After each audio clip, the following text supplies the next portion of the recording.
اعوذ باللہ من الشیطان الرجیم، بسم اللہ الرحمن الرحیم۔ لاکھوں کروڑوں درود و سلام حضور صلی اللہ علیہ وآلہ وسلم اور حضرت ابراہیم علیہ السلام کی آل پر۔ حضرت ابراہیم علیہ السلام کی پہلی شادی اپنی چچا زاد حضرت سارہ سے ہوئی، لیکن وہ ایک عرصے تک اولاد کی نعمت سے محروم رہے۔ ایک دن حضرت سارہ نے ان سے فرمایا، آپ ہاجرہ سے نکاح کر لیں، شاید اللہ تعالیٰ ان کے بطن سے اولاد عطا فرما دے۔ دراصل یہ سب کچھ من جانب اللہ ہی تھا، چنانچہ آپ نے حضرت ہاجرہ کو اپنی زوجیت میں لے لیا اور پھر شادی کے 1 سال بعد ہی انہوں نے حضرت اسماعیل علیہ السلام کو جنم دیا۔ اس وقت حضرت ابراہیم علیہ السلام کی عمر مبارک 86 سال تھی۔ جب حضرت ہاجرہ امید سے تھی تو فرشتے نے آپ کو لڑکا ہونے کی نوید سنائی اور اسماعیل نام رکھنے کو کہا۔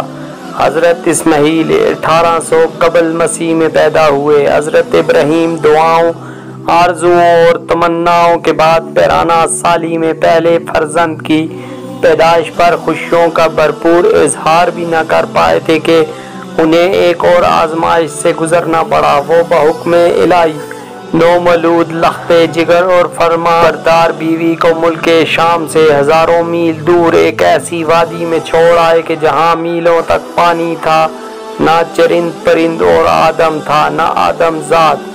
وادی فاراں کے سنگلاخ کالے پہاڑوں کے درمیان تپتے صحرا کے ایک بوڑھے درخت کے نیچے اللہ کی ایک نیک اور برگزیدہ بندی اپنے نومولود معصوم بیٹے کے ساتھ چند روز سے قیام پذیر تھی۔ جو زاد راہ ساتھ تھا ختم ہو چکا۔ ماں بیٹا بھوک پیاس سے بے حال ہیں۔ ماں کو اپنی تو فکر نہیں، لیکن بھوکے پیاسے بچے کی بے چینی پر ممتا کی تڑپ فطری امر ہے۔ لیکن اس لک و دہک صحرا میں پانی کہاں؟ جوں جوں لخت جگر کی شدت پیاس میں اضافہ ہو رہا تھا، ممتا کی ماری ماں کی بے قراری بھی بڑھتی جا رہی تھی۔ اسی حالت اضطراب میں قریب واقعہ پہاڑی صفا پر چڑھی کہ شاید انسان یا پانی کا کوئی نشان مل جائے، لیکن بے سود تڑپتے دل کے ساتھ بھاگتے ہوئے ذرا دور دوسری پہاڑی مروا پر چڑھی، لیکن بے فائدہ۔ اسی طرح دونوں پہاڑوں کے درمیان پانی کی تلاش میں 7 چکر مکمل کر لیے۔ ادھر اللہ جل شانہ نے حضرت جبرائیل امین کے ذریعے شیر خوار اسماعیل کے قدموں تلے دنیا کی سب سے متبرک اور پاکیزہ پانی کا چشمہ جاری کر کے رہتی دنیا تک کے لیے یہ پیغام دے دیا کہ اللہ پر توکل کرنے والے صابر و شاکر بندوں کو ایسے ہی بیش قیمت انعامات سے نوازا جاتا ہے۔ حضرت عبداللہ بن عباس سے روایت ہے کہ نبی کریم صلی اللہ علیہ وآلہ وسلم نے فرمایا کہ اللہ پاک حضرت اسماعیل علیہ السلام کی اولاد پر رحمت فرمائے۔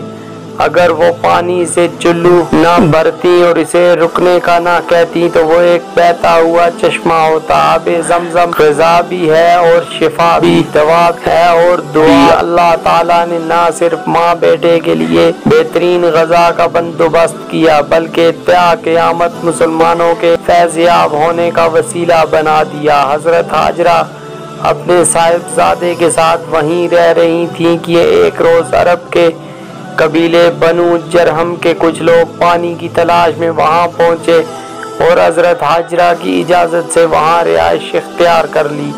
پھر دوسرے قبائل بھی وہاں آ کر آباد ہوئے اور یوں دیکھتے ہی دیکھتے وہ سنسان صحرا دنیا کے سب سے مقدس و مبارک اور عظیم شہر مکہ مکرمہ میں تبدیل ہو گیا۔ حضرت ہاجرہ نے بیٹے کی پرورش اور تعلیم و تربیت پر خصوصی توجہ دی۔ 13 سال کا طویل عرصہ جیسے پلک جھپکتے گزر گیا۔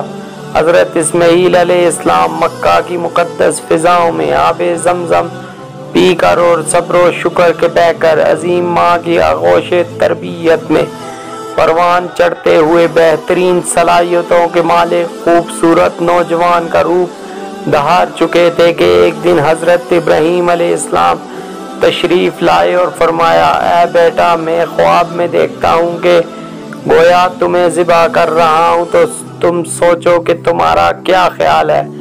فرما بردار بیٹے نے سر تسلیم خم کرتے ہوئے فرمایا ابا جان آپ کو جو حکم ہوا ہے وہی کیجئے، اللہ نے چاہا تو آپ مجھے صابرین میں پائیں گے۔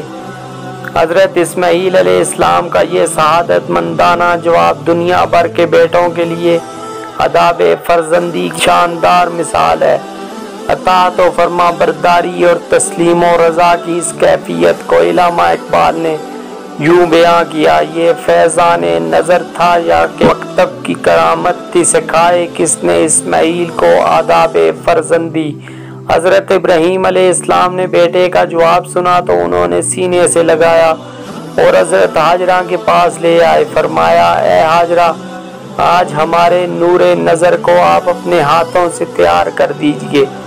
ممتا کے مقدس شہری اور ان انمول جذبوں میں ڈوبی ماں نے اپنے اکلوتے بیٹے کو نئی پوشاک پہنائی، آنکھوں میں سرما، سر میں تیل لگایا اور خوشبو میں رچا بسا کر باپ کے ساتھ باہر جانے کے لیے تیار کر دیا۔ اسی اثنا میں حضرت ابراہیم علیہ السلام تیز دھار چھری کا بندوبست کر چکے تھے، پھر بیٹے کو ساتھ لے کر مکہ سے باہر منع کی جانب چل دیے۔ شیطان نے باپ بیٹے کے درمیان ہونے والی گفتگو سن لی تھی۔ جب اس نے صبر و استقامت اور اطاعت خداوندی کا یہ روح پرور منظر دیکھا تو مضطرب ہو گیا اور اس نے باپ بیٹے کو اس قربانی سے باز رہنے کا فیصلہ کر لیا۔ چنانچہ جمرہ عقبہ کے مقام پر راستہ روک کر کھڑا ہو گیا۔ حضرت ابراہیم علیہ السلام کے ساتھ موجود فرشتے نے کہا یہ شیطان ہے، اسے کنکریاں مارے۔ حضرت ابراہیم علیہ السلام نے اللہ اکبر کہہ کر اسے 7 کنکریاں ماری۔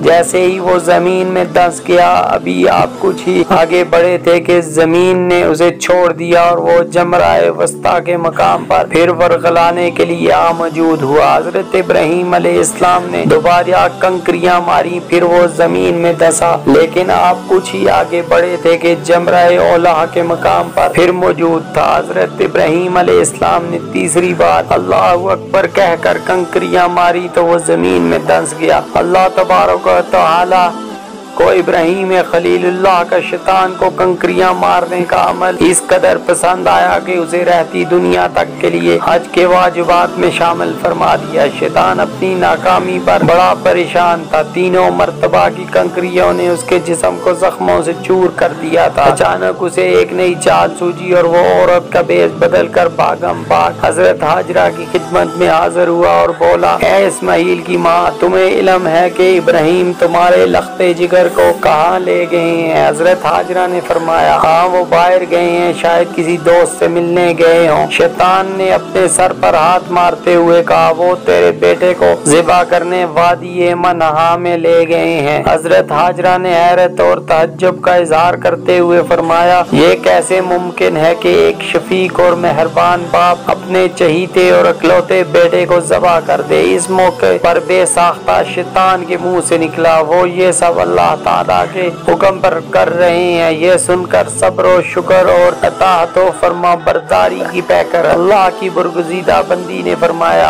اگر یہ اللہ تعالیٰ کا حکم ہے تو ایک اسماعیل کیا، اس کے حکم پر 100 اسماعیل قربان ہے۔ شیطان یہاں سے نامراد ہو کر واپس منع کی جانب پلٹا، لیکن وہاں کا ایمان افروز منظر دیکھ کر سر پر خاک ڈالتے اور چہرے پیٹنے پر مجبور ہو گیا۔ وادی منع کے سیاہ پہاڑ، نیلے شفاف آسمان پر روشن آگ برساتا سورج، فلک پر موجود تسبیح و تحلیل میں مصروف ملائکہ اللہ کی راہ میں اپنی متاع عزیز کی قربانی کا محیر العقول منظر دیکھنے میں محو تھے۔ مکہ سے آنے والی گرم ہوائیں بھی منع کی فضاؤں میں موجود عبادت و اطاعت، تسلیم و رضا اور صبر و شکر کی ایک عظیم داستان رقم ہوتے دیکھ رہے تھے۔ روایت میں آتا ہے کہ حضرت ابراہیم علیہ السلام نے حضرت حضرت اسماعیل علیہ السلام کو لیٹنے کی ہدایت دی تو حضرت اسماعیل علیہ السلام نے فرمایا ابا جان میں پیشانی کے بل لیٹتا ہوں تاکہ آپ کا چہرہ مجھے نظر نہ آئے اور آپ بھی اپنی آنکھوں پر پٹی باندھ لے تاکہ جب آپ مجھے ذبح کر رہے ہوں تو شفقت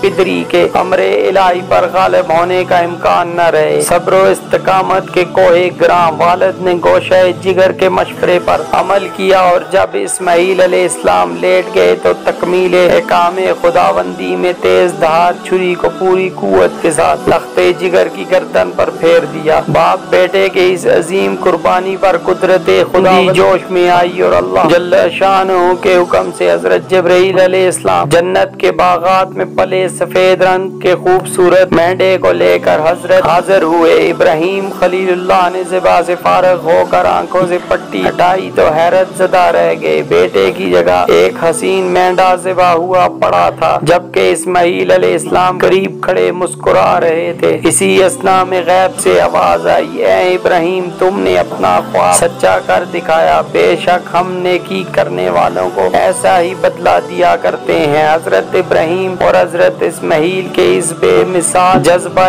احسار اطاعت و فرما برداری جرت و استقامت تسلیم اور رضا اور صبر و شکر پر مہر تصدیق ثبت کرتے ہوئے اللہ تعالیٰ نے قرآن پاک میں فرمایا اور ہم نے اسماعیل کی عظیم قربانی پر ان کا فدیہ دے دیا۔ اللہ رب العزت کو اپنے دونوں برگزیدہ اور جلیل القدر بندوں کی یہ ادا اس قدر پسند آئی کہ اسے اطاعت اور عادت اور قربت الہی کا ذریعہ قرار دیتے ہوئے قیامت تک کے لیے جاری فرما دیا۔ ایمان افروز تحریر کو شیئر ضرور کر۔ جزاک اللہ۔ اپنا اور اپنے چاہنے والوں کا بہت بہت خیال رکھیے گا۔ میں آپ کا ہوسٹ میرا اچھی سے اچھی ویڈیو لے کر حاضر ہونے کی کوشش کرتا رہوں گا۔ چینل کو سبسکرائب کرنا ہرگز مت بھولیے گا۔ فی امان اللہ۔ اللہ